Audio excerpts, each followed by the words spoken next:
조국혁신당 국회의원 당선인 김선민입니다.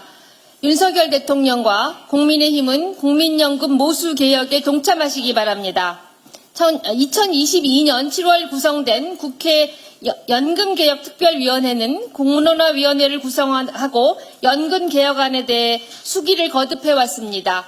그 결과 국민은 더 내고 더 받는 안을 선택했습니다. 보험료가 13%로 오르더라도 소득 대체율을 50%로 높이는 데 동의한 것입니다.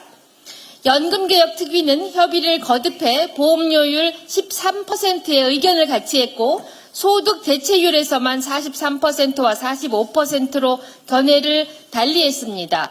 고작 2% 차이로 연금특위가 협의 결론을 선언했습니다.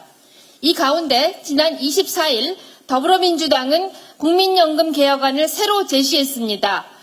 국민의 노후 소득 보장에 어려움이 있지만 미래 세대의 부담을 시급히 덜어주기 위한 차선책으로 국민의힘에서 주장했던 안에 동의하며 21대 회기 안에 시급히 처리하자고 제안한 것입니다.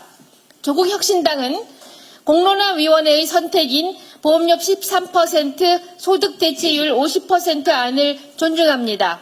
하지만 때를 놓치는 것보다는 차선의 선택을 해야 할 때입니다. 현재의 소득 대체율이 42%이며 28년까지 40%로 내려가는 점을 감안하면 44%를 보장하는 개혁이라도 시급히 이뤄야 합니다.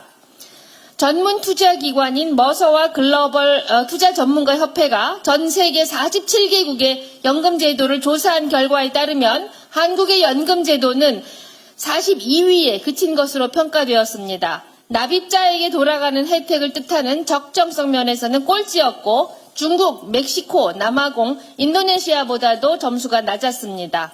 연금 개혁은 22대로 미룰 때가 아닙니다. 2년 가까이 협의해온 안을 21대 회기 안에 처리하지 않을 이유가 없습니다. 하지만 윤석열 대통령과 국민의힘은 뜬금없이 도망을 칩니다. 졸속 연금 개혁은 안 된다면서 연금 개혁을 22대 국회에서 논의하자고 합니다. 지난 20일간 해왔던 국민의 논의가 졸속입니까? 모두가 오랜 시간 공을 들여도 혼자 마음에 안 들면 뒤집어 엎는 것은 특수부 수사하면서 얻은 버릇입니까? 더 이상 윤석열 정부에게 기대하지 않겠습니다. 국회의장과 더불어민주당은 21대 국회에서 제1차 연금개혁안, 모수개혁을 통과시키십시오.